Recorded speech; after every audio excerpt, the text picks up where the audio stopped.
Yeah, hey, Warpugs. So, we're jumping back into the Siege of Vraks here. And you'd think with a heretical anything, the Inquisition would be one of the first things to arrive on the planet. You'd think they would have sent somebody far before now, but, well, better late than never. Only a couple million dead. Who cares? Warpugs, the Inquisition is coming to Vraks. They probably should have been there a long time ago. Janovich is going to tell us all about it in the glorious fashion that we've gotten used to. Guys, we're back with the 88th Imperial Siege Army. We're back with the Death Corps of Krieg. We're back on Vraks, baby. Let's go. Pressed in the wider Imperium. Oh, hold on. For some reason it played. I don't know why. There you go.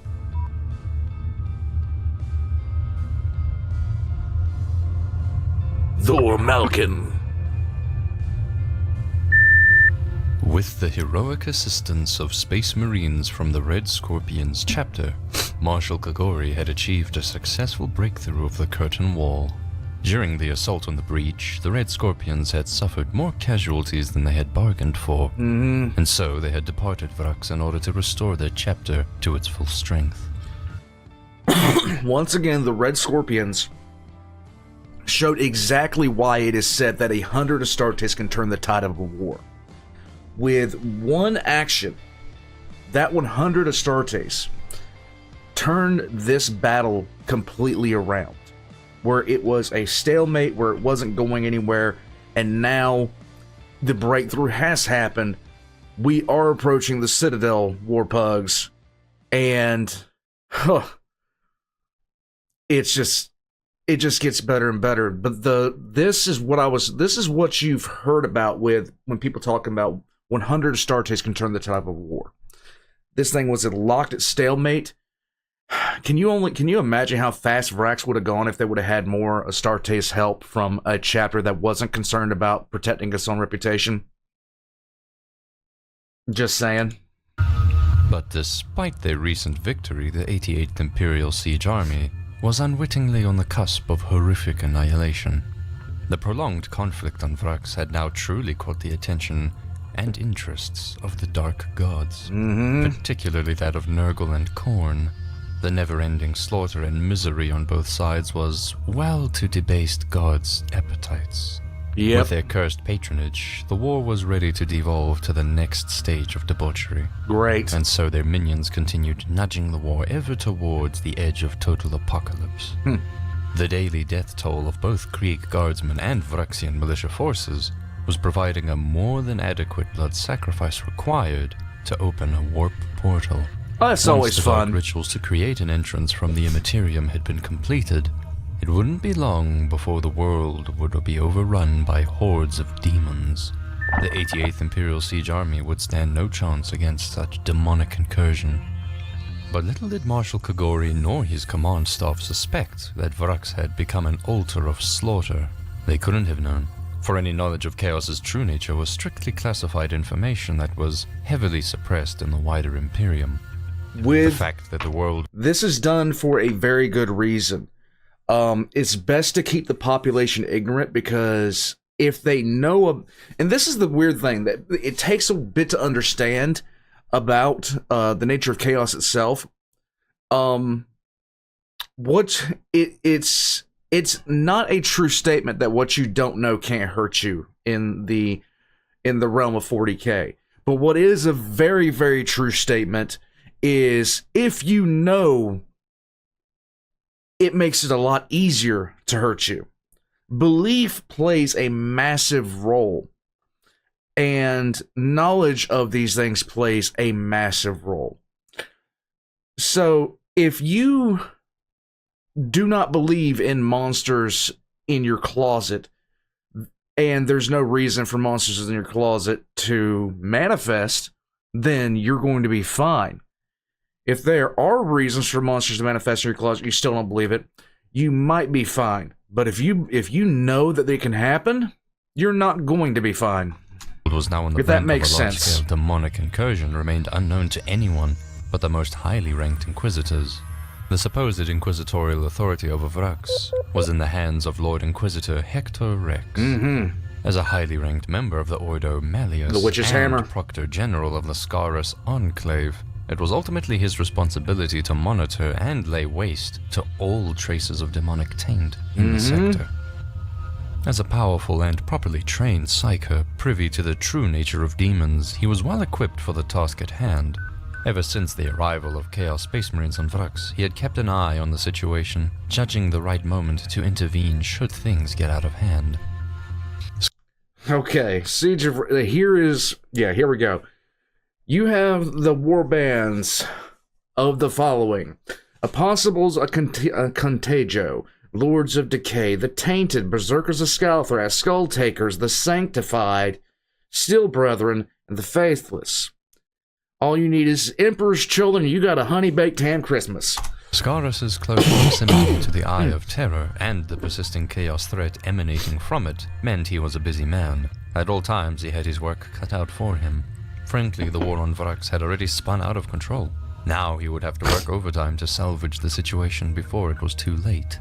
It was well due for the Inquisitorial troops to reinforce Vraks. But even an Inquisitor as mighty as Hector Rex himself is not beyond the jurisdiction of his own organization. Right. As usual in the Imperium, troops are always spread too thin for commanders to simply act on their own accord. Before sending Inquisitorial reinforcements to Vraks, he would have to make an appeal before the Conclave of Scarus. The great and powerful Inquisitors of the Scarus sector would come together and council for a session with many different items on the agenda, ranging from the usual accusations of blasphemy to full-blown heresy. After all, deciding on the consequential targets for assassination by the Officio Assassinorum is a delicate matter. Yes. It had once been the assassination of the renegade Cardinal Zephin himself that had been discussed during just such a session. And as the present Inquisitors were all painfully aware of, the outcome of that particular decision was one of the main causes for the pressing matter that they would now have to deal with. During the meeting, Lord Hector was seeking the Conclave's approval of his plans with Vraks. He had plenty of convincing evidence for the impending demon incursion. Of course, a prolonged siege with a frighteningly high death toll wasn't something out of the ordinary for the Imperium, but by this point Alpha Legionnaires had spent almost a decade on the planet whispering in the ear of the Cardinal I saw that. as advisors. A demonic beacon had lured further traitorous reinforcements to the planet, including even more traitorous Astartes. By now, Vraks' population of several million souls had all been converted into deeply committed chaos worshippers. Yay! The Eastern Front had turned into Nurgle-infested swamplands, where worrying reports of supernatural creatures lurking within the green fog spooked the Krieg guardsmen. Clearly, it wouldn't be long until real demons of the warp found their way into the material universe en masse. Such malevolent spirits could not be defeated by conventional means of warfare. There were only a few forces in the Imperium able to repel such a foe.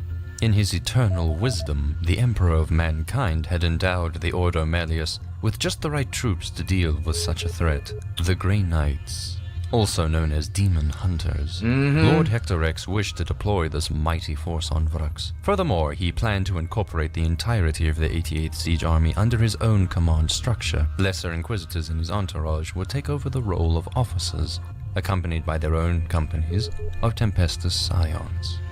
This would make sure any demonic threats could be swiftly dealt with. This was a risky proposal. Any agent of the Imperium seeking too much power for themselves falls under tight scrutiny. Anything less than the Council's unequivocal backing could hurt his standing within the Inquisition. Should Hector Rex fail in his mission to save Vraks, he would most certainly invite accusations of incompetence. His failures would be read. Incompetence would be the best thing he could be accused of at that point. It would be the absolute best. Why are people calling me this late at night? 1 second, guys. Why do people call me when I record? I don't know. As blasphemous signs, and direct rivals envious of his position as Proctor General may even accuse him of more heinous intentions. Especially the Order Hereticus was always on the lookout to indict anyone failing in their service to the Emperor. After their own failure in assassinating the Cardinal, they had looked for ways to shift the blame. If Hector Rex presented himself as a scapegoat, they would certainly take it.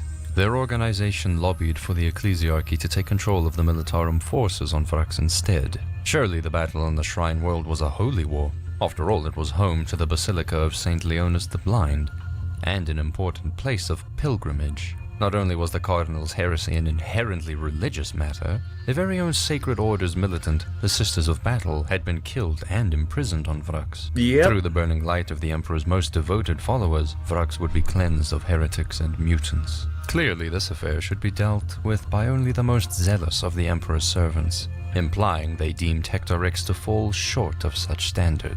But he would not back down from such indictments. He was a dutiful inquisitor that had always performed his role as Proctor General with a stoic perseverance. Over his life he had grown into a man of fortitude, confident in his psychic talents and gene-enhanced physical prowess. Fortunately for Rex, many other inquisitors agreed that he was the man for the job, and he could count on their support. Once all arguments for and against had been heard, the onerous meeting reached its conclusion. It all came down to a vote amongst all members, which turned in the Lord Inquisitor's favor by only a handful of votes. The margin had been small, but Hector X had acquired just enough approval for his plans to proceed. He would take the Inquisitorial forces to Vraks. Lord Hector X met with Marshal Kogori on Thracian Primaris to inform the commander that he was relieved of his duties. The 88th Imperial Siege Army would be fully transferred over to the 88th Inquisitorial Siege Army. And yes, it would go exactly like that. When an Inquisitor shows up and tells you that you are relieved of duty, you, especially a Lord Inquisitor. If your standard stock Inquisitor shows up and, oh, you're relieved of duty, you might be able to sit there and say something back to them. But it's not really advisable. You'd have to be really, really sure what you were saying before you turn down an Inquisitor. But if a Lord Inquisitor tells you, yeah, it's time to shut up and move on with your day. He assured Kogori that the transfer of command was not due to any accusation of misconduct or incompetence on his part, and all his martial honors would remain intact. As far as the Inquisitor was concerned, the Marshal had prosecuted the war on Vraks with general success, and he could not be blamed for the demonic threat that lingered over the planet. Now Marshal Kogori was given a choice. Either he could subordinate himself to the Inquisitor and accept a new role, or he could resign and seek a new appointment on another frontier. Kogori had come to reinforce Vraks, dedicated to bring an Imperial victory. He would not abandon it now. Even if he could no longer do so as overall commander, he was dedicated to see it through to the very end. To his immense credit, he immediately requested transfer to the surface of Vraks itself, where he could content himself with the command of a single regiment. Should that not be possible, he would even settle for command of a company. This noble request was of course immediately granted, and together with his personal command staff, he deployed as a frontline commander. Despite the drastic transfer of power for the troops in the trenches. Now that's how you do it. That's a good man. Not all that much would change. The siege performed like a machine fueled by robust logistics. The artillery continued to rumble overhead as before. Attacks were met by counterattacks. Everyday troops fought and died for every inch of ground, just like before. New reinforcements and weapons trickled in as usual. The difference was that more and more orders were delivered with the red wax seals of the Inquisition on them. The agents of the Ordo Malleus began to take their place in the ranks as officers. The first major tactical problem for the Lord Inquisitor and his newly emplaced command staff was obvious. One look at the strategic hollow map showed the crucial shortcomings of the Imperial lines. The eastern section of the front remained wide open. Because of this, the encirclement of the Citadel was incomplete. By this point in the siege, the Imperium would no longer satisfy itself with the Cardinal's surrender. The aim of the war was to completely eradicate the traitors. But attacking the Citadel now would be pointless if the heretical forces could simply withdraw and escape into the Vraxian hinterland. Yes. Such a thing could not be allowed to happen. And so closing the ring was the primary objective. Lord Hector X would continue the campaign where Marshal Kogori's plans had stalled against the Plague Marines. It was time for the 30th Line Corps to move forward and complete their objective of meeting up with the southmost elements of the 34th Line Corps. Now remember, this front on the northeastern side has remained this way for a very long time. Complete the encirclement. Meanwhile, on their flank, the First Line Corps would push towards the curtain wall. The entire area had been turned into a toxic quagmire. The cloud of gas hanging over the swamps had not fully subsided yet. Fortunately for the Death Corps, the corrosive TP3 had mostly seeped into the soil, but the unnatural green fog that hung over the battlefield remained. Visibility was drastically hindered.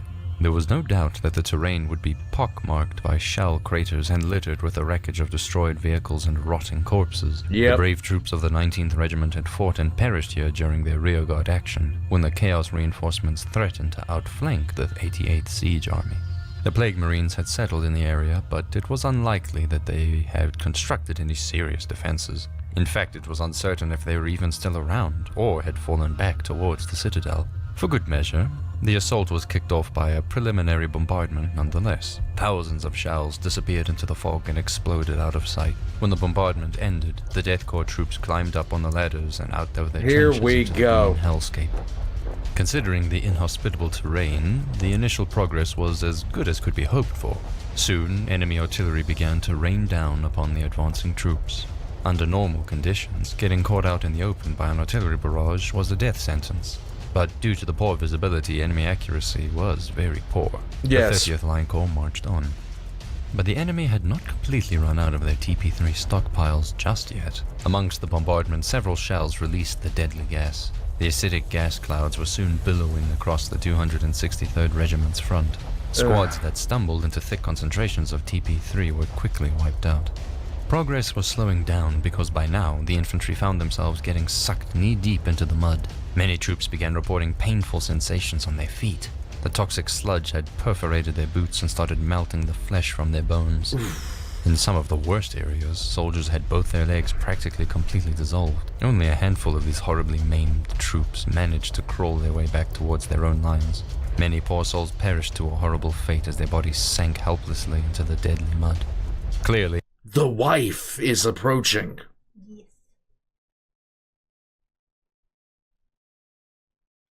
Hold on a second, guys. Back to it. marching the entire line corps through the swamp on foot would prove too costly. But with any luck, the vehicles of the 8th Assault Corps would be able to make it through. Their thick steel armor would be able to stand up to the corrosion, keeping the crew inside safe from harm. Equipped with robust powered air filtration units, the tanks and armored personnel carriers continued on their way. Visibility was reduced to just a few meters. Tanks were becoming bogged down as they blundered into large shell craters or tank traps. Nonetheless, large groups of vehicles were making it through, surely guided by the Emperor's divine protection. Of course. They steadily rumbled on. Then, through the green haze, the first enemy activity was spotted. Plague Marines had rallied the Vraxian defenders, and their armored vehicles had driven into the swamps towards the Imperial forces. Upon contact, both sides fired blindly into one another.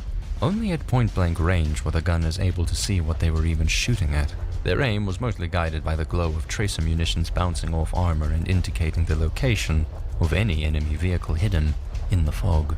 In the midst of the quagmire, the assault was halted. Reports came in of hordes of enemy infantry advancing upon the tanks, but how was this possible? Even the hardy Death Corps infantry themselves hadn't been able to march this far into the swamps without crippling casualties. To their get ready for some surprise, football. the Vraxian militia forces on foot seemed to suffer no such attrition. Upon hearing these reports, the newly appointed Inquisitorial officers sanctioned the use of their own chemical weapons against them. Surely the poorly equipped Vraxian troops wouldn't be able to stand up to an overwhelming amount of corrosive gas dumped on their heads. It would only be suitable to give them a taste of their own medicine. But the Death Corps troops had already learned their lesson in the year prior and absolutely refused to deploy any more poison gas of their own. Certainly not on the Eastern Front, where the landscape had already been turned into a toxic soup, completely uninhabitable for at least several centuries to come. When the Vraxian, when the Death Corps doesn't want to use gas, the place is truly screwed, okay? It's screwed. This would be worse than Chernobyl. This proved to be a wise decision, for they would soon find out the approaching enemy forces were no ordinary militia forces, they were plague zombies. Due to some arcane means, their bodies had risen from the dead. Under the patronage of the dark god Nurgle, any troops that had been swallowed up by the swamp now emerged. The rotten corpses of Vraxian and Death Corps troops alike formed a horde of the undead. When the eastern defense line had been abandoned, many thousands of Vraxian defenders had taken their chances and marched through the swamps in an attempt to escape the encirclement. none had made it back to the Citadel. Instead, every single one had succumbed to the gas or gotten sucked into the mud. Yay! Now, this bulk of troops made a valuable asset to the Nurgle Marines. The Kree gunners fired into the horde, but many who were cut down by a hail of bullets simply wouldn't stay dead. Mindless and unarmed, they kept coming and swarmed the tanks. The assault would not be able to continue until this mob was dealt with. Only absolute obliteration of these foul creatures would assure their bodies wouldn't rise again. Yes! But the tanks had not been properly equipped to deal with such a threat, and would eventually run out of munitions. Alas, then the regiments were now forced to march up on foot to support them regardless. Fortunately this time, the tank's advance had already scouted out the safest ways through the swamps, and so the infantry of the 30th Line Corps re-attempted their perilous journey with varying success. Casualties were unsurprisingly high as the inhospitable swamp took its toll on the men, but within time enough, troops managed to reinforce the forward elements. Their flamers and grenades proved suitable weapons to deal with the plague zombies. And the great thing about being from Krieg, cardio is always appreciated, because you're going to have to run over fields wearing a gas mask, and you're going to have to do a lot of cardio in order to do that successfully, guys. It's just the nature of the beast. Yeah. Methodically, they began whittling down the undead horde to manageable numbers. Released of their burden, the tank operators could once again focus on dealing with the enemy vehicles. Slowly but surely, the assault regained its momentum.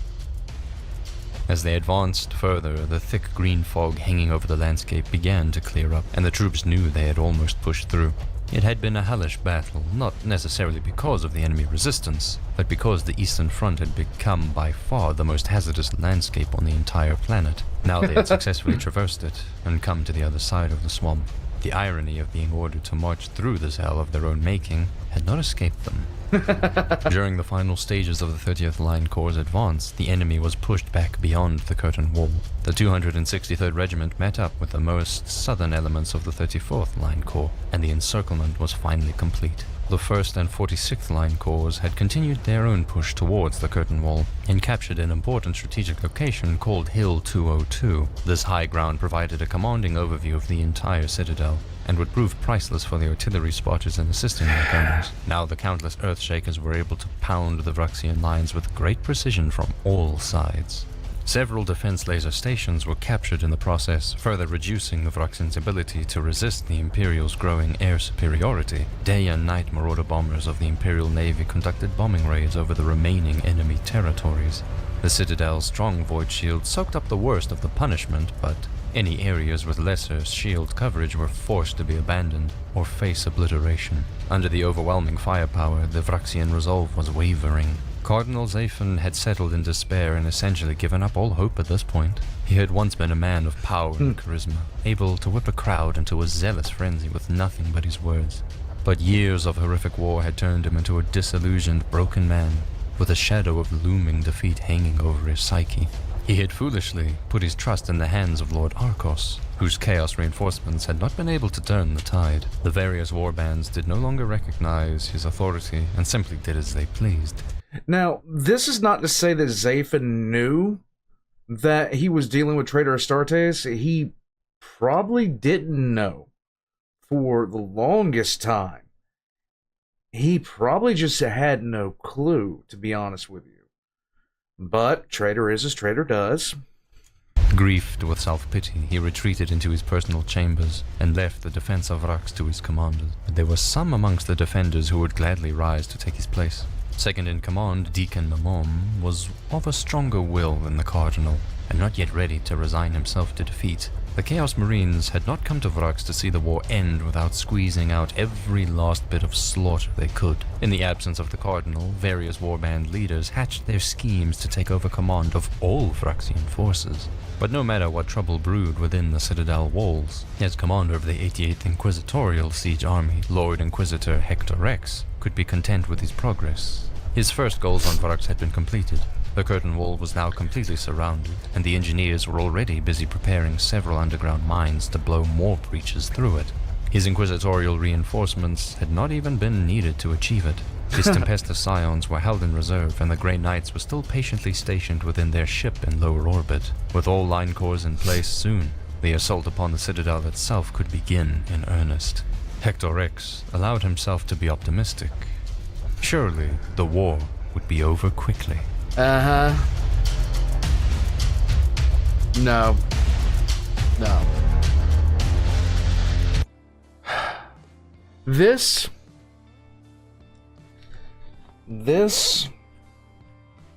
war started out with trains arriving in earnest. 3 separate lines of defenses, 2 of which have been completely and totally overran, and the last one is crumbling. Soon, there's going to be hundreds of thousands of troops attempting to storm the Citadel itself. This is why 40k is so cool. This is why 40k is so awesome to me. Because in any other story, the attackers would be who would be considered the bad guys in all this.